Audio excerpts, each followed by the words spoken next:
يا رسول الله خذ بأيدينا قلت حيلتنا أدركنا يا شفيع المذنبين ويا رحمة للعالمين ويا دستكير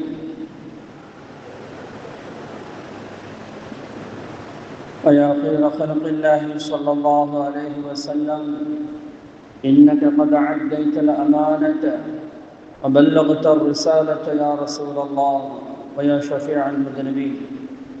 اللهم صل على سيدنا محمد وعلى آل سيدنا محمد طب القلوب ودوائها وعافية الأبدان وشفائها ونور الأبصار وضيائها وقوت الأرواح وأبدانها وعلى آله وصحبه وسلم تسليما. أما بعد فأوصيكم يا عباد الله وإياي أولا بتقوى الله. قال الله تعالى في القرآن العظيم والفرقان الحميد: أعوذ بالله من الشيطان الرجيم. بسم الله الرحمن الرحيم. رب أوزعني أن أشكر نعمتك التي أنعمت علي وعلى والدي وأن أعمل صالحا ترضاه وأدخلني برحمتك في عبادك الصالحين. قال رسول الله صلى الله عليه وسلم: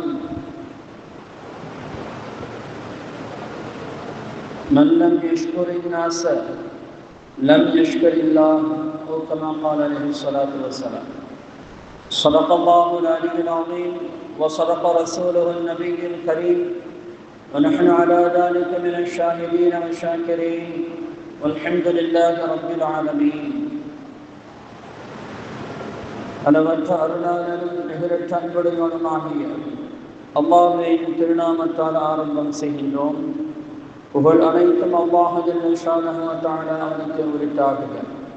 ஸலாத்தும் ஸலாமும் நமது உயிரிலும் மேலான உயிருக்கு உயிரான கண்மணி நூறு முஹம்மது ஸல்லல்லாஹு அலைஹி வஸல்லம் அவர்களின் மீதும் அவர்களுடைய குடும்பத்தார்கள், சத்திய ஸஹாபாக்கள், தாபிஈன்கள், தபஅ தாபிஈன்கள், வலிமார்கள், குத்துபமார்கள், நல்லோர்கள், நாதாக்கள், ஷுஹதாக்கள், உலக முஸ்லிம்கள், குறிப்பாக நம் அனைவர்கள் மீதும் நம்முடைய பிச்சனங்கள் கியாமத்து நாள் வரை வரையக்கூடிய அனைவர் மீதும் குறையாது நின்றாது என்றென்றும் உண்டாகட்டுமாக. ஆமீன். கண்ணியத்திற்குரிய இஸ்லாமியர்களே, அல்லாஹ் ஜல்ல ஷானஹு தஆலா நம்முடைய சிறிய பெரிய அனைத்து பாவங்களையும் மறைத்து மன்னித்து நன்மைகளாக மாற்றித் தருவானாக.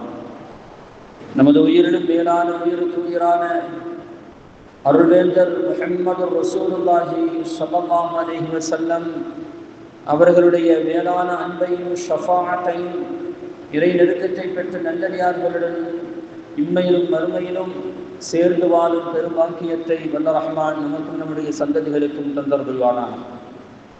உடல் ஆரோக்கியத்தை நிரந்தரமாக்கி தந்து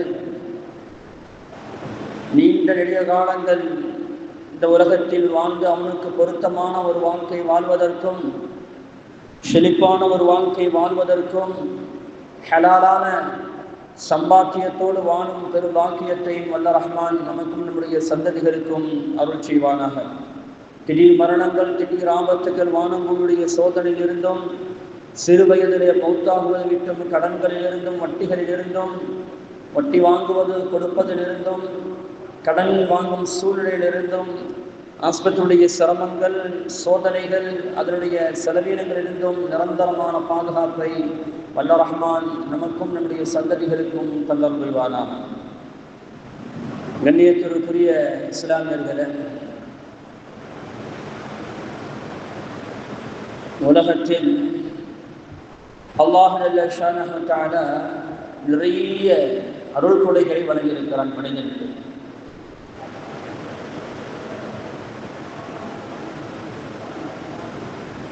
நாம் விடக்கூடிய மூச்சு மிகப்பெரிய அருள்களை என்னைக்காவது அல்லாஹ்விடத்தில் கேட்டிருப்போமா?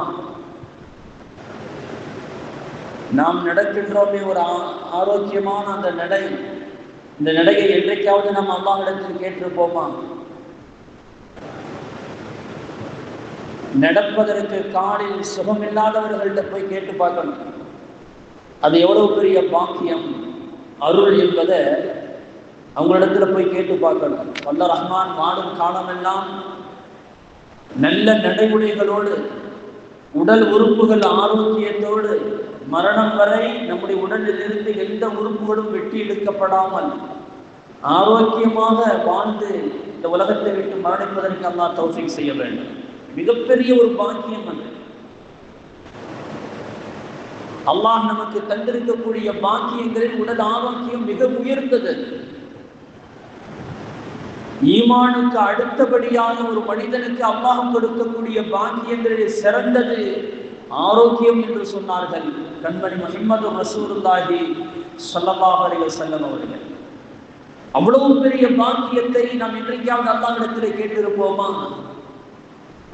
அதனால தான் கண்மணி முஹம்மது ரசூலுல்லாஹி ஸல்லல்லாஹு அலைஹி வஸல்லம் அவர்கள் சொல்லுவார்கள், சஹாபாக்கள்கிட்ட சொல்லுவாங்க, ஒவ்வொரு தொழுகைக்கு பிறகும் துஆக்கள் அங்கீகரிக்கப்படுகிறது, பிரார்த்தனைகள் ஏற்றுக்கொள்ளப்படுகிறது. ஒவ்வொரு தொழுகைக்கு பிறகு நீங்கள் அல்லாஹ்விடத்தில் மன்றாடி கேளுங்கள் என்று கேட்கும் போது, நாயகமே, அல்லாஹ்வின் தூதர் அவர்களே, என்ன துஆ கேட்பது என்று கேட்கும் போது நபிகள் நாயகம் ஸல்லல்லாஹு அலைஹி வஸல்லம் அவர்கள் சொல்வார்கள், அல் ஆஃபியா, ஆரோக்கியத்தை கேளுங்கள் என்று சொல்வார்கள். அல் ஆஃபியா என்று சொன்னால் உடல் ஆரோக்கியம் மட்டுமல்ல, உடல் சம்பந்தமான ஆரோக்கியம் மட்டுமல்ல, உடல் சம்பந்தமான ஆரோக்கியம் என்பது ஷிஃபா என்று சொல்லப்படும் அரபியில். ஷிஃபா என்று சொன்னால் உடல் ஆரோக்கியம்.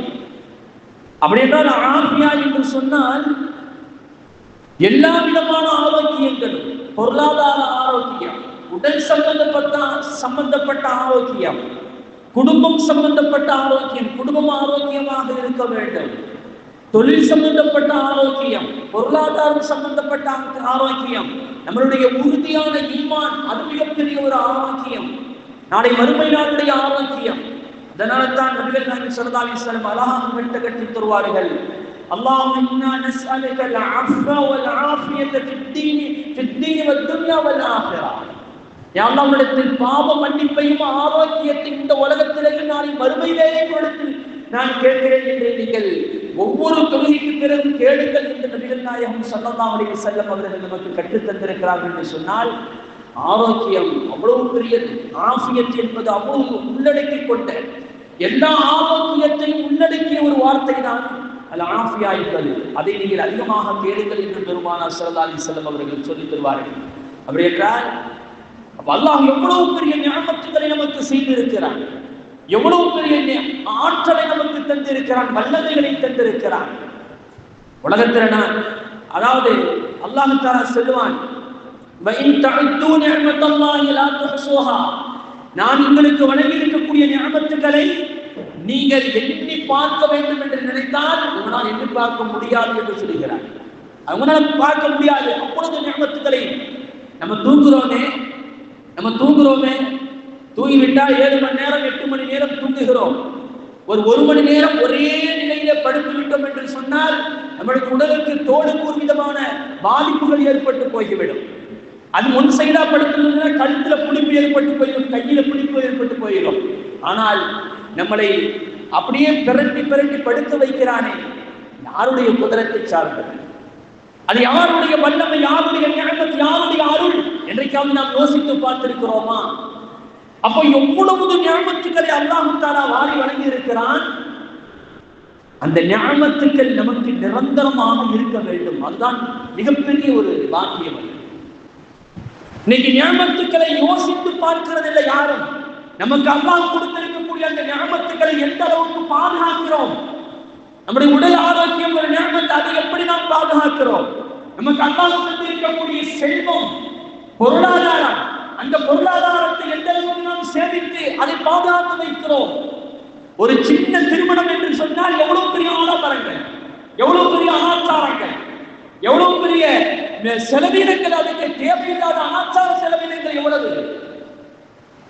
அம்மாதிரி எத்தனை நியமத்துக்களை எடுத்தாலும் அந்த நியமத்துக்களை நாம் முறையாக பாதுகாத்து அதற்கு நன்றி செலுத்துகிறோமா? அதை நாம் யோசித்து பார்க்கிறோமா? இல்லையே. அல்லாஹ் ஜல்ல ஷானஹு தஆலா சுலைமான் என்ற ஒரு நபியை படைத்தார். சுலைமான் அலைஹிஸ்ஸலாம் அவர்கள் உலகத்தை ஆண்ட மாமன்னர். உலகத்தை ஆண்டவர்கள் 4 பேர். அதுல 2 பேர் முஸ்லிம், 2 பேர் இஸ்லாம் அல்லாதவர்கள். உலகத்தை ஆண்ட மன்னர்கள்ல முஸ்லிமான மன்னர்கள் சுலைமான் அலைஹிஸ்ஸலாம் வந்து துல்கர்னைன் என்று சொல்லக்கூடிய ஒரு மனிதர். அவரை நபி என்றும் சொல்கிறார்கள், சில பேர்கள் வலி என்றும் சொல்கிறார்கள். அவன் உலகத்தை ஆண்டவர். 2வது புக்தநஸர் என்று சொல்லக்கூடிய ஒரு மன்னன். 4வதாக நம்ரூத், இப்ராஹிம் அலைஹிஸ்ஸலாம் காலத்தில் வாழ்ந்த இஸ்லாத்துடைய விரோதி நம்ரூத். இந்த 4 பேர் தான் உலகத்தை ஆண்டவர்கள். ஆனா அந்த 4 பேரிலேயுமே சுலைமான் அலைஹிஸ்ஸலாத்திற்கு அல்லாஹ் தஆலா ஒரு படி மேலே போய் உலகத்தில் உள்ள எல்லா படைப்பினங்களையும் ஆண்டார்கள். சுலைமான் அலைஹிஸ்ஸலாம் அவர்கள் எல்லா மனிதர்கள், இந்த 3 மனிதர்களும் உலகத்தில் உள்ள மனிதர்களை தான் ஆள முடிந்தது. ஆனால் சுலைமான் அலைஹிஸ்ஸலாம் அவர்கள் மனிதரையும் ஆண்டார்கள், ஜின்களையும் ஆண்டார்கள், பறவைகளையும் ஆண்டார்கள், மிருகங்களையும் ஆண்டார்கள். அதையும் தாண்டி அல்லாஹ்வுடைய காற்றையும் வசப்படுத்தி கொடுத்தார். காற்றையும் ஆண்டார்கள். அப்ப உலகத்தில் உள்ள எல்லா அல்லாஹ்வுடைய படைப்பினங்கள் அனைத்தையும், மீன்களையும் ஆண்டார்கள், எல்லாத்தையும் ஆண்டார்கள். அவ்வளவு பெரிய மாமன்னர் யாரு? சுலைமான் அலைஹிஸ்ஸலாம் அவர்கள். அவர்களை பற்றி சொல்லி வரும்போது அவர்களின் உலகத்தை ஆண்டது ஆளுமை, மரணம் வரை அவர்களுக்கு அந்த பாக்கியத்தை அல்லாஹ் கொடுத்தான். அந்த மரணம் வரை கொடுத்ததற்கு 3 காரணங்களை சொல்லுவான். ஒரு மனிதனுக்கு அல்லாஹ் வழங்கிய அந்த நியமத்துக்கள் நமக்கு கியாமத் நாள் வரையும், மரணம் வரை அதற்கு நிரந்தரமாக நம்மிடத்தில் இருக்க வேண்டும் என்று சொன்னால் அந்த 3 காரணங்களை நீங்கள் சரியாக செய்வீர்களேயானால் சுலைமான் அலைஹிஸ்ஸலாம் அவர்கள் மரணத்தின் வரை எப்படி அவர்கள் அந்த உலகத்தை ஆளக்கூடிய ஆளுமையாகவே இருந்தார்களோ அதே மாதிரியான அந்த நியமத்துக்களை, ஆளுமைகளை உங்களுக்கு நான் வழங்குவேன் என்று அல்லாஹ் ஜல்ல தஆலா சுலைமான் அலைஹிஸ்ஸலாம் அவருடைய சம்பவத்தின் மூலமாக நமக்கு அல்லாஹ் சொல்லித் தருகிறார். இன்றைய காலத்தில் இது முக்கியமான ஒரு அம்சம். அது என்னது? சுலைமான் அலைஹிஸ்ஸலாம் அவர்கள், அது ஒரு நீண்ட சரித்திரம். சுலைமான் அலைஹிஸ்ஸலாம் அவர்கள் படைப்பட்டாரத்தோடு வரும் பொழுது ஒரு எறும்பு, புதர் நிறைந்த எறும்பு பகுதிக்குள்ள வந்தார். அப்ப அந்த எறும்பு சொல்லுகிறது, சுலைமான் அலைஹிஸ்ஸலாம் அவருடைய படைகளும் வருகிறது, உங்களுடைய பொந்துக்கள் உங்களுடைய வீடுகளில் போய் நீங்கள் ஒளிந்து கொள்ளுங்கள், சுலைமானும் அவருடைய படைகளும் உங்களை விதித்து நாசமாக்கிவிடக் கூடும், அவர்கள் அறியாமல் அதை செய்கிறார்கள் என்று சொன்ன உடனே இந்த விஷயம், இந்த எறும்பு பேசியது. இந்த எறும்பு மற்ற எறும்புகளுக்கு பேசியது. அல்லாஹ் தஆலா சுலைமான் அலைஹிஸ்ஸலாத்துக்கு அல்லாஹ் சொல்றான், மன்திகத்தை, பறவைகளுடைய பேச்சுக்களை நாம் கற்றுக் கொடுத்தோம், மிருகங்களுடைய பேச்சுக்களை நாம் கற்றுக் கொடுத்தோம். நமக்கெல்லாம் தெரியுமா பறவைகள் என்ன பேசுகிறது என்பதை விளக்கக்கூடிய ஆற்றலை அல்லாஹ் தஆலா சுலைமான் அலைஹிஸ்ஸலாத்துக்கு கற்றுக் கொடுத்தார். மிருகங்கள் பேசக்கூடிய அந்த பேச்சுக்களை விளக்கக்கூடிய ஆற்றலையும் அல்லாஹ் தஆலா சுலைமான் அலைஹிஸ்ஸலாத்துக்கு கற்றுக் கொடுத்தார். அப்ப அவ்வளவு பெரிய நியமத்துக்களை தாங்கி இருந்த சுலைமான் அலைஹிஸ்ஸலாம் அவர்கள் இந்த எறும்பு பேசிட்டு காதுல விழுந்ததோட சுலைமான் அலைஹிஸ்ஸலாம் அவர்கள் ஃபதபஸ்ஸம லாஹிகம் மின் கௌலிஹா, அந்த எறும்பு சொன்ன வார்த்தையை கேட்டு அப்படியே புன்முறுவல் குறித்து சொன்னார்கள். இதுதான் மிக முக்கியமான ஒரு அற்புதமான துஆவை செய்தார்கள். ரப்பி வகால ரப்பி, என்னுடைய இரட்சகனே, ஔஸிஅனி அன் அஷ்குர நிஅமத்தக அல்லதி அன்அம்த அலைய வ அலா வாலிதைய, எனக்கும் என்னுடைய தந்தைக்கும் இப்படிப்பட்ட ஒரு நிஅமத்தை, எனக்கு எவ்வளவு பெரிய படைப்பட்டாளத்தை நீ தந்திருக்கிறாய், எவ்வளவு பெரிய மிருகங்கள் பேசக்கூடிய ஆற்றல், அந்த ஆற்றலை விளங்கக்கூடிய ஆற்றலை எனக்கு தந்திருக்கிறாய், காற்றை வசப்படுத்தி தந்திருக்கிறாய், ஜின்களை வசப்படுத்தி தந்திருக்கிறாய், மிருகங்களை வசப்படுத்தி தந்திருக்கிறாய், இவ்வளவு பெரிய நியமத்துக்களை எனக்கு நீ தந்திருக்கிறாய் அல்லவா, இதற்கு நான் நன்றி செலுத்தக்கூடிய அடியாராக என்னை ஆக்கிவிடப்பா. ரொம்ப முதல் பாயிண்ட் என்ன தெரியுமா?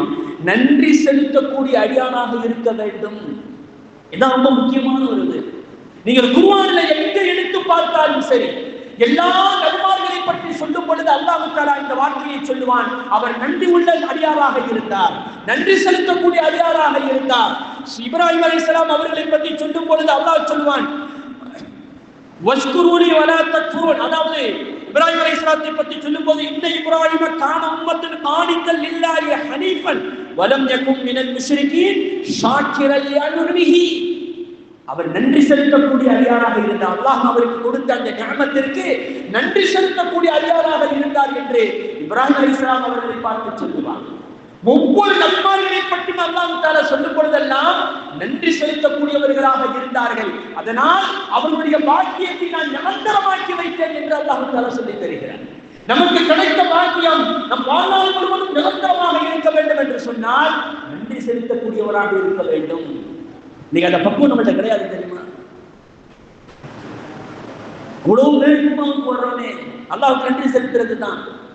அசருக்கு பாக்கி என்னன்னா ஒரு சொம்பு ஒன்றரை சொம்பு தான் நீங்க அதுக்கப்புறம் மறந்துடுறது அல்லாஹ்வை. பார முஸ்லிமாகத்தான் இருக்கிறோம் நம்மெல்லாம். அல்லாஹ்வுக்கு ஒவ்வொரு செகண்டும் நன்றி செலுத்த வேண்டுமல்ல. மூச்சை தந்திருக்கிறது யார்? நமக்கு கண்ணை தந்தானே அது யார்?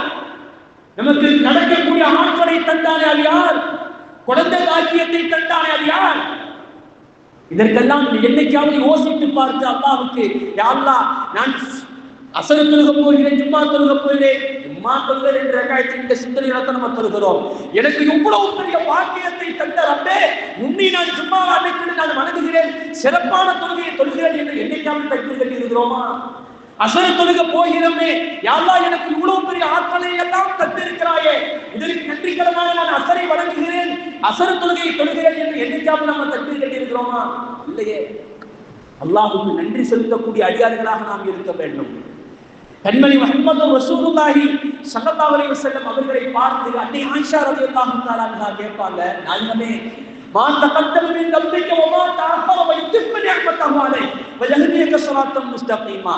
முந்திய பாவங்கள் பிந்திய பாவங்கள் எல்லாம் மன்னிக்கப்பட்டது மட்டுமல்ல, எல்லா நிஅமத்துகளையும் பரிபூர்ணமாக உங்களுக்கு தந்து விட்டார் ரப்புல் ஆலமீன். அப்படி இருந்தும் நீங்கள் இரவு நேரத்தில் தொழுகிறீர்கள், கால் நீங்க தொழுகிறீர்களே நாயகமே என்று கேட்கும் போது நான் நன்றி உள்ள அடியானாக ஆக வேண்டாமா ஆயிஷாவே என்று கேட்ட அந்த வார்த்தைகள் நம்முடைய காதுகளில் விழுந்து கொண்டுதான் இருக்கிறது. நம்முடைய வாழ்க்கையில் அது வரவில்லையே. நம்முடைய வாழ்க்கையில் அது மிகப்பெரிய ஒரு மாற்றத்தை கொண்டு வரவில்லையே. நமக்கு எவ்வளவு ஞாபகத்துக்களை நீங்க புதுசா ஒரு ட்ரெண்ட் ஓடிக்கிறது தெரியுமா? யாருக்கும் தெரியல. இந்த பொண்ணு வீட்டுல பொம்புளுக்குள்ள பிறந்துட்டா எட்டி கூட பார்க்க மாட்டாங்க. என்னமோ பொம்புளுக்குள்ள பிறந்துட்டா அது ஒரு கேவலமாக நினைக்கிறான். ஒருத்தர் வந்தார், என்னங்க போனவங்க வந்து கல்யாணம் முடிச்சப்ப பார்த்துப்போம், அதுக்கு வந்து மாதிரி குழந்தை இருந்த பிறந்துதான் ஆமாஜா இருக்கு. இன்னும் குழந்தைங்க உட்கார்ந்து இருந்தவங்க டக்குன்னு எந்திரிச்சு பொம்புளை பிள்ளை அப்படிங்கிறது. ஏன் பெண் பிள்ளை என்பது என்ன அவ்வளவு கேவலமானதா? பெண் பிள்ளை என்பது அது நிஅமத் என்று அல்லாஹ் தஆலா சொல்லி தருகிறான். அது பரக்கத்தை நிஅமத் என்று சொல்லி தருகிறான். அடே பெண் பிள்ளை ஒன்றோ ரெண்டோ மூன்றோ இருக்குமையானால் நரகத்திற்கு உன்னை தடுக்கக்கூடிய அது ஒரு கேடகம் என்பதை விளங்கிக் கொள் என்று கண்மணி முஹம்மது ரசூலுல்லாஹி ஸல்லல்லாஹு அலைஹி வஸல்லம் அவர்கள் நமக்கு சொல்லி தந்திருக்கிறார்களே, அந்த நிஅமத்தை என்றைக்காவது யோசித்து இருப்போமா? அதற்கு நன்றி செலுத்தி இருப்போமா? இன்னைக்கு குழந்தை இல்லாமல் எத்தனை பேர் லட்சக்கணக்கில் செலவு செய்து கொண்டிருக்கிறார்கள், வருடக்கணக்கில் தெரியுமா? அவரிடத்தில் போய் கேட்டு பாருங்கள். பெண் பிள்ளையா ஆண் பிள்ளையா எதுவாக இருந்தாலும் பரவாயில்லை, எனக்கு ஒரு குழந்தை வேண்டும், வாரிசு வேண்டும் என்று துடிக்கக்கூடியவர்கள், செலவு செய்யக்கூடியவர்கள் எத்தனை பேர் இருக்கிறார்கள் இன்றைய காலத்தில். அல்லாஹ் நமக்கு தந்திருக்கிறானே. இதை விட பெரிய கொடுமை என்ன தெரியுமா? ரொம்ப தலப்பிரசவம் பொண்ணு வீட்டுல தான் பார்க்கணும் என்று சொல்லிட்டு ஒட்டு மொத்தத்தை கொண்டு போய் பொண்ணு வீட்டிலே சாட்டிடுறது. இளைஞர்களே, நான் திரும்ப சொல்கிறேன், அல்லாஹ் உங்களுக்கு குழந்தை பாக்கியத்தை தந்து உங்களுக்கு செய்த மிகப்பெரிய கிருபை. அதை பாதுகாப்பது உங்களுடைய கடமை. உங்களுடைய பெற்றோர்கள் மீதோ அல்லது அவளுடைய பெற்றோர்கள் மீதோ கடமை அல்ல, உங்கள் மீது கடமை. உங்களுடைய சொத்து சொந்த நீங்கள் சம்பாதிக்க வேண்டும். அந்த பெண் பிள்ளைகளை நினைத்து நீங்கள் சம்பாதித்தால் நிச்சயம் அல்லாஹ் உங்களுக்கு அருள்கொடைகளை தருவான், அந்த நியமத்துகளை உங்களுக்கு தருவான். அதிலே நீங்கள் கொஞ்சம் பிசைவீர்களானால் நாளை மறுமையில் நீங்கள் கேள்விகளுக்கு கேட்கப்படுவீர்கள். உங்களுடைய மனைவியுடைய உம்மாட்டையோ மனைவிடத்திலேயோ வாப்பாடத்திலேயோ உங்களுடைய வாப்பாடத்திலே யாரிடத்திலும் அல்லாஹ் கேட்க மாட்டான், உங்களிடத்திலே தான் கேட்பான். நீ என்ன செய்தாய், உனக்கு பெண் பிள்ளைகளை தந்தேனே அல்லது பெண் பிள்ளைகளை தந்தேனே அதற்கு உண்டான செலவினத்தை நீ செய்தாயா என்ற கேள்வி கணக்கை உங்களிடத்தில் தான் கேட்பான். இளைஞர்களே, இந்த தவறுகளை இனிமேல் செய்யாதீர்கள். யாரு கண்டுபிடிச்சதே தெரியல. முதல் தலைப்பிரசவம் உம்மா வீட்டுல பார்க்கணும், அதோட ஒன்னாடியா போயிடலாம், முடிஞ்சு விஷயம். அல்லாஹ் நல்லடியார்களே, அல்லாஹ் மிகப்பெரிய கிருபைகளை நமக்கு செய்திருக்கிறார். எவ்வளவு பெரிய ஆரோக்கியங்களை நமக்கு தந்திருக்கிறான். இன்னைக்கு ஆரோக்கியத்தில் இன்னைக்கு எத்தனை பேர்கள் விடிய விடிய ஒரு காலத்தில் போன்கள் பார்த்து பார்த்து பார்த்து இன்னைக்கு சில பேர்கள் என்ன தெரியுமா, 12 மணிக்கு தான் எந்திரிக்கிறான். அடே, நாட்கள்ல பாதி ஓடி போச்சு, இதுக்கு மேல் நீ என்னடா செய்ய போற? நாள்ல ஒரு பகல்ல பாதி ஓடி போச்சு, இதற்கு அப்புறம் நீ என்ன செய்ய போற? நீ இந்த உலகத்தில் இந்த நாளை கொண்டு என்ன பிரயோஜனத்தை நீ அடைந்தாய்? விடிய விடிய உட்கார்ந்து செல்போனை பார்த்து விட்டு, அது எவ்வளவு பெரிய பரக்கத்தான நேரம். அந்த நேரத்தில் அல்லாஹ்வை வணங்க வேண்டும். ஒன்று தெரியுமா, என்னுடைய அனுபவத்தில் நான் சொல்கிறேன், ஹதீஸும் இப்படித்தான் சொல்கிறது, குர்ஆனுடைய வசனங்களும் இப்படித்தான் சொல்கிறது. அதை தாண்டி என்னுடைய அனுபவத்தில் நான் சொல்லித் தருகிறேன். குர்ஆனும் ஹதீஸும் சொன்னதான் உண்மை, அந்த அனுபவத்தை நான் சொல்லித் தருகிறேன். இந்த உலகத்தில் நல்ல வாழணும்னு ஆசைப்படுறீங்களா? நல்ல சிறப்பாக வாழணும், உயர்ந்த இடத்தில் வாழ வேண்டும், உயர்ந்த வாழ்க்கை வாழ வேண்டும், அல்லாஹ்வுடைய அருள் பெற்று நீங்கள் வாழ வேண்டும், செல்வ செழிப்போடு நீங்கள் வாழ வேண்டும், எந்த குறைகளும் இல்லாமல் வாழ வேண்டும் என்று நீங்கள் ஆசைப்படுகிறீர்களா? 2 காரியத்தை மட்டும் நீங்கள் செய்யுங்கள். அல்லாஹ் உங்களை நிச்சயம் மிகப்பெரிய உயர்ந்த இடத்தில் வாழ வைப்பான். உயர்ந்த இடத்தில் வாழ வைப்பான். என்ன தெரியுமா? 1 தஹஜ்ஜத் தொழுகை, இரவு நேர தொழுகை. சுபுஹுக்கு முன்னால் எந்திரீங்கள். இரவு சீக்கிரமாக படுத்து விட்டு காலையில வெள்ளெழுந்து எந்திரீங்கள். சுபுஹுக்கு முன்னால் எந்திரீங்கள். ஒரு 1/2 மணி நேரத்துக்கு முன்னால் எந்திரிச்சு 2, 4, 6, 8 ரக்காத் இரவு தொழுகை, தஹஜ்ஜத் தொழுகை. இந்த தஹஜ்ஜத் தொழுகை பழக்கத்தை நீங்கள் உண்டாக்கி கொள்ளுங்கள். நீங்கள் கேட்டது இந்த உலகத்தில் நிச்சயம் அல்லாஹ் தருவான். உங்களை செழிப்பாக வாழ வைப்பான். அதில் எந்த மாற்ற கருத்தும் கிடையாது. இது சத்தியம் என்று அனுபவத்தில் நான் சொல்லித் தருகிறேன். உங்களை எந்த சிரமமும் இல்லாமல் அல்லாஹ் வாழ வைப்பான். கடன் இல்லாமல், நோய் இல்லாமல், அடுத்த பிரச்சனை, குடும்ப பிரச்சனை இல்லாமல், பொருளாதார சிக்கல் இல்லாமல், எல்லா விதமான தீமைகளை விட்டு அல்லாஹ் தஆலா உங்களை வாழ வைக்க வேண்டும் என்று சொன்னால், தஹஜ்ஜத்தில் எழுந்திருந்து அல்லாஹ்விடத்தில் தொழுது நீங்கள் அல்லாஹ்விடத்தில் கேளுங்கள், எல்லாம் உங்களுக்கு கைகூடி வரும். 2வது என்ன தெரியுமா? லுஹா தொழுகையை நீங்கள் தொழுவார்கள். லுஹா தொழுகை 8 மணிக்கு மேல சூரியன் உச்சிக்கு வர்ற வரை 11 மணி 11:30 மணி வரைக்கும் 4 ரக்கா 2 தொழுங்க. 4 ரக்காயத்தோ அல்லது 8 ரக்காயத்தோ அல்லது 12 ரக்காத் வரையும் தொழுகலாம். 4 தொழுவுங்க, 2 கிடையாது. 4 தொழுவுங்க, அதை விட்டா 8 தொழுவுங்க, அதை விட்டா 12 தொழுவுங்க. லுஹா தொழுகையை நீங்கள் தொழுது வாருங்கள். அல்லாஹுக்கு நன்றி செலுத்திய அடியானாக நீங்கள் மாறுவீர்கள். அல்லாஹ் உங்களை ஒரு காலமும் ஏழையாக வாழ விடவே மாட்டான். ஏழன் பணக்காரன் சொன்னா பெரிய செழிப்போடு இருக்கிறது அல்ல, கடன் இல்லாமல் ஆரோக்கியமாக எவன் வாழுகிறானோ அவன் தான் உண்மையான செல்வந்தன். எல்லா வசதி வாய்ப்புகளும் இருந்து அவனுக்கு உடம்புல ஆரோக்கியம் இல்லை என்று சொன்னால் அந்த வசதி வாய்ப்புகளை கொண்டு எந்த பிரயோஜனமும் கிடையாது. உங்களுக்கு செல்வ செழிப்போடு நீங்கள் வாழ வேண்டும் என்று சொன்னால், ஆரோக்கியமாக வாழ வேண்டும் என்று சொன்னால், உடல் ஆரோக்கியத்தோடு கடன் இல்லாம அல்லாஹ் வாழ வைக்கிறான் அல்லவா? இதுதான் மிகப்பெரிய செல்வந்தன். இந்த 2ஐயும் நீங்கள் கடைபிடிங்கள் வாழ்க்கையிலே. அல்லாஹ் உங்களுக்கு நிச்சயம் மிகப்பெரிய உயர்ந்த வாழ்க்கையை தருவார் என்பது எந்த விதமான சந்தேகம் இல்லை. அப்போ நன்றி செலுத்தக்கூடிய அடியானாக இருக்க வேண்டும். நமக்கு யாராவது உதவிகள் செய்தால் அவனுக்கு நன்றி செலுத்த வேண்டும். மல்லம் யஷ்குரின் நாஸம் லம் யஷ்குரில் அல்லாஹ் சொல்கிறான், மனிதனுக்கு யார் நன்றி செலுத்தவில்லையோ அவன் அல்லாஹ்வுக்கும் நன்றி செலுத்த மாட்டான். இன்னைக்கு நிறைய பேர் என்ன தெரியுமா, நன்றி செலுத்தக்கூடிய விஷயத்துல நான் ஒருத்தருக்கு உதவி செய்யறேன்னு வைக்கல, அவர் திருப்பிக்கிட்ட ஜஸாக்குமுல்லாஹ் என்று சொன்னாலோ அல்லது ஏதாவது வார்த்தைகள் நல்ல வார்த்தைகளை சொன்னால் நபி ஸல்லல்லாஹு அலைஹி வஸல்லம் புகழுங்கள் என்று சொல்கிறார்கள். சனாவு, அவனை புகழுங்கள் என்று சொல்கிறார்கள் நபி ஸல்லல்லாஹு அலைஹி வஸல்லம். சில பேர் சொல்லுவாங்க, என்னைய புகழாதப்பா, அல்லாஹ்வை புகழும்பாங்க. பெரியமா அல்ல, நபி ஸல்லல்லாஹு அலைஹி வஸல்லம் பெரிய பாடம் எடுத்து கொடுக்கிறவர். முதல்ல யாராவது நமக்கு நன்றி செலுத்தினா அதை ஏற்றுக்கொள்ளக்கூடிய மனப்பக்குவத்தில் நம்ம வர வேண்டும். அது ஒரு மிகப்பெரிய துவா. அது மிகப்பெரிய துவா, அவனுக்கு செய்யக்கூடிய துவா. நிறைய பேர் என்ன தெரியுமா, இன்னைக்கு உலகத்துல கடனை வாங்கிடுறாங்க. கடனை வாங்கும் போது காலில் வேண்டாம் விழுங்குறேன், ஆனால் திருப்பி கொடுக்கிற அந்த பக்குவமே இல்லாமல் போய்விட்டது இன்னைக்கு நிறைய பேருக்கு. எப்படி உங்களால் ஒரு முன்னேற்றத்துக்கு வர முடியும்? கடன் வாங்குவது, கடனை அல்லாஹ் உங்களுக்கு அந்த கஷ்ட நேரத்தில் கடனை தந்தது அல்லாஹ் உங்களுக்கு செய்த மிகப்பெரிய கிருபை. ஆனால் அதை திருப்பி கொடுப்பது அது மிகப்பெரிய நன்றி கடன் அல்லவா? இன்னைக்கு அதை யாரும் செய்கிறது கிடையாது. அதுல ஒரு ஆர்வம் கிடையாது, அந்த எண்ணங்கள் கிடையாது. அப்ப அப்ப நன்றி செலுத்துவது என்பது மிகப்பெரிய ஒரு பாடம், மிகப்பெரிய ஒரு உயர்ந்த நிலை. அது உங்கள் வாழ்க்கையை நிரந்தரமாக்கி தரும் அல்லாஹ்வுடைய நிஅமத்தை என்று அல்லாஹ் ஜல்ல ஷானஹு தஆலா சொல்லி தருகிறார். இரண்டாவதாக நபிகள் அல்லாஹ் ஜல்ல ஷானஹு தஆலா சொல்லி தருகிறான். சுலைமான் அலைஹிஸ்ஸலாம் கேட்டாங்க, வல் அஅமல ஸாலிஹன் தர்தாஹு, யா அல்லாஹ் நீ பொருந்திக் கொள்ளக்கூடிய நல்ல அமல்களை என்னை செய்ய வைப்பாயாக. ரொம்ப முக்கியம் இது, ரொம்ப முக்கியம் இது. இன்னைக்கு அல்லாஹ் பொருந்திக் கொள்ளக்கூடிய செயல்களை எத்தனை பேர் செய்கிறோம்? எவ்வளவு செய்கிறோம்? நம்ம சொல்லி யோசித்து பாருங்கள். எவ்வளவு நேரங்கள் கிடைக்கிறது?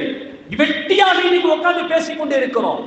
வெட்டியாக நாம் காலத்தை நேரத்தையும் எங்கெங்கே போய் உட்கார்ந்து வெட்டியாக உட்கார்ந்து நாம் நேரத்தை செலவு செய்து கொண்டே இருக்கிறோம். அந்த நேரத்தை அல்லாஹ்வுக்கு பிடித்தமான ஒரு செயல், ஒரு சுப்ஹானல்லாஹ் சொல்லலாம், அல்ஹம்துலில்லாஹ் சொல்லலாம், குர்ஆன் எடுத்து வச்சு ஓதலாம், அல்லது பள்ளிவாசல்ல வந்து ஏதாவது திக்ர் செய்ய, ஏதாவது ஒன்று செய்யலாமே, அல்லது நல்ல வார்த்தைகள் யாரோடு நாம் பேசிக்கொண்டு இருக்கலாமே. வெட்டியாக உட்கார்ந்து நாம் மணிக்கணக்கில் உட்கார்ந்து காலத்தை பேசிக்கொண்டே நாம் கழிக்கிறோம். ஆனால் அல்லாஹ்வுக்கு பொருத்தமான செயல்களை நாம் செய்வதில்லை. நம்முடைய வாழ்க்கையில் அல்லாஹ் தந்த நிஅமத்து நமக்கு நிரந்தரமாக இருக்க வேண்டும் என்று சொன்னால் அல்லாஹ்வுக்கு பொருத்தமான காரியங்களை நாம் செய்ய வேண்டும். மூன்றாவதாக நபிகள் நாயகம் அல்லாஹ் ஜல்ல ஷானஹு தஆலா சொல்லி தருகிறான். சுலைமான் அலைஹிஸ்ஸலாம் கேட்டார்கள், வஅத்கில்னி பிரஹ்மதிக ஃபீ இபாதிக ஸாலிஹீன், உன்னுடைய ரஹ்மத்தை கொண்டு உன் அருளை கொண்டு என்னை நல்லடியார்களோடு சேர்ந்து வாழச் செய்வாய். ரொம்ப முக்கியம். இன்னைக்கு உள்ள இளைஞர்கள் எவ்வளவு இன்னைக்கு வந்து புதுக்கோட்டை மாவட்டத்தில் கலெக்டர் அறிவிப்பு செஞ்சிருக்கிறாரு, இளைஞர்களிடத்தில் பள்ளி மாணவர்களிடத்தில் இன்னைக்கு போதைப் பொருட்கள் அதிகமாகிவிட்டது. சில தினங்களுக்கு முன்னால் தஞ்சாவூர் மாவட்டத்தில் அறிவிக்கப்பட்டது. இப்ப புதுக்கோட்டை மாவட்டத்தில் இது பெருகிட்டே தான் போகும், பெருகிக்கிட்டே தான் போகும். இன்னைக்கு போதைப் பொருட்களுக்கு அதிகமாக அடிமை. காரணம் தவறான பழக்க வழக்கங்கள். தவறான பழக்க வழக்கங்கள் அவருடைய வாழ்க்கையை அப்படியே மாற்றி போட்டு விடுகிறது. அல்லாஹ் சொல்லி தருகிறான். சுலைமான் அலைஹிஸ்ஸலாம் கேட்டார், யா அல்லாஹ் நீ கொடுத்த நிஅமத்து எனக்கு நிரந்தரமாக இருக்க வேண்டும் என்றால் நல்லோர்களோடு நான் சேர்ந்து வாழ வேண்டும், நல்லவர்களுடைய பழக்க வழக்கத்தை நான் உண்டாக்கி கொள்ள வேண்டும், நல்ல நல்ல மனிதர்களோடு நான் சேர வேண்டும், நல்ல விஷயங்களை நான் தெரிந்து கொள்ள வேண்டும். அப்பொழுதுதான் நான் எனக்கு நீ தந்த நிஅமத்து அது நிரந்தரமாக இருக்கும். இல்லை என்று சொன்னால் அது ஒன்றும் இல்லாமல் அழிந்து போய்விடும் ரப்பே என்று சுலைமான் அலைஹிஸ்ஸலாம் அவர்கள் கேட்ட துஆவை அல்லாஹ் நமக்கு பதிவு செய்கிறான் என்று சொன்னால், பெருமையானவர்களே, இந்த மூன்று விஷயத்தை நாம் வாழ்க்கையில் கடைபிடிக்கிறோம். இன்னைக்கு வந்து சுயநலங்கள் அதிகமாகி போய்விட்டது, சுயநலம் அதிகமாகி போய்விட்டது. நான் நல்லா இருந்தால் போதும் என்ற ஒரு நிலைப்பாடு. ஸ்பீடா ஏன் வண்டி ஓட்டிட்டு போறான், அன்னைக்கு அதை வந்து ரெண்டு பேரும் பேசிக்கிட்டு இருக்கும் போது அது விளங்குனுச்சு. ஸ்பீடா போறவன் அத்தனை பேரும் சுயநலவாதியாகத்தான் போகிறான். நம்ம முந்தி போகணும். நிதானத்தை கடைபிடித்து வாருங்கள், நீங்களும் பாதுகாக்கப்படுவீர்கள், உங்களுக்கு எதிரே வரக்கூடிய மக்களும் பாதுகாக்கப்படுவார்கள். ஸ்பீடா போய் என்ன ஆகுதுன்னா உனக்கும் பிரச்சனை, அவன் ஏத்து வந்தவன் நல்லவன், அவன் என்ன தப்பு செஞ்சான். எத்தனை பேர் அநியாயமாக இன்னைக்கு எங்க ஊர்ல பட்டமளிப்பு விழா, பொம்பளை பிள்ளைங்க பட்டம் வாங்கிட்டு அப்பதான் போகுதுங்க. ஒரு 15 வயசு தக்க இளைஞர்கள் 3 பேர் ஒரே வண்டியில 3 பேர் போனாங்க. என்ன நடந்துச்சுன்னு தெரியல, தடிமாறிட்டானால் வந்து அந்த பிள்ளைய அடிச்சு கால் உடைச்சு. ஏன் அந்த நிலை உங்களுக்கு என்ன அப்படி அவசரம்? பைக்கை கொடுத்துட்டா இன்னும் ஜெட்டில போற மாதிரி நினைக்கிறான். உட்காந்து விலை உயர்ந்த பைக்கை வாங்கி கொடுத்துட்டா ஜெட்டில உட்காந்து இருக்க மாதிரி நினைச்சுக்கிறான். அதை விட பெரிய குடும்பம் என்ன தெரியுமா? மாப்பிள்ளை வரப்போது அந்த பைக்கு சவுண்ட் இருக்குது, அல்லாஹு அக்பர். அப்படி இருந்தா தான் மாப்பிள்ளை உள்ளக்கு வருவார். அப்படி இருந்தா மாப்பிள்ளை அடைய அப்பா அந்த மாப்பிள்ளைமார்களை இந்த அளவுக்கு இது ஒரு சந்தோஷமாயுது. இது மாப்பிள்ளைகளுக்கு கொடுக்க வேண்டிய சந்தோஷமாகுது. உங்களுக்கு எத்தனை பேர் திட்டுவார்கள், அந்த மாப்பிள்ளை எத்தனை பேர் சபிப்பார்கள். உங்களுடைய மாப்பிள்ளைமார்களை வாழ்த்த வேண்டும் என்று அல்லாஹ் பாரக்கல்லாஹு லக வ பாரக அலைக என்று சொல்லக்கூடிய அந்த நாவு நாசமா போயிடுவானே அப்படின்னு சொல்லக்கூடிய அந்த வார்த்தைகள் எத்தனை வரும். ஏன் இந்த இளைஞர்களுக்கு இன்னும் அது புரிய மாட்டேங்குது? திருமணம் அன்றைக்கு தான் நாங்கள் சந்தோஷமா இருக்கிறோம். இப்படி அருமான சந்தோஷம் அடுத்தவர்களுடைய மனதை புண்படுத்தி தான் சந்தோஷத்தை நீங்கள் வாங்க வேண்டுமா? யோசிக்க வேண்டும் இளைஞர்களே.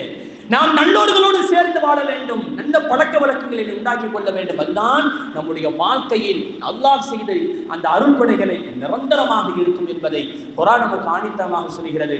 ஆகவே அல்லாஹ் நல்லடியார்களே, இந்த 3 விஷயத்தை நாம் கடைபிடித்து வருவோம். ஒன்று என்ன? அல்லாஹுக்கும் மனிதர்களுக்கும் நன்றி செலுத்தக்கூடிய உணர்வு, நன்றி செலுத்தக்கூடியவர்களாக இருக்க வேண்டும். இரண்டாவது, அல்லாஹுக்கு பொருத்தமான செயலை செய்ய வேண்டும். அல்லாஹ் எந்த செயலை செய்தால் புரிந்து கொள்வானோ அந்த செயலை நாம் செய்ய வேண்டும். மூன்றாவது, நல்லோர்களோடு சேர்ந்து இருக்கக்கூடிய அந்த நிலை. இந்த 3 நிலைகள் வாழ்க்கையில் நாம் கடைபிடித்து அல்லாஹ்வுடைய நிஅமத்துக்களை பரிபூர்ணமாக பெற்றுக்கொள்வோம். அல்லாஹ் ரஹ்மான் அதற்கு அருள் செய்வானாக. வாஃபிர் தஅவானா அல்ஹம்துலில்லாஹி ரப்பில் ஆலமீன். அஸ்ஸலாமு அலைக்கும் வரஹ்மத்துல்லாஹி வபரகாத்துஹு. நமது சேனலின் விளம்பரங்களுக்கு sunnatruth@gmail.com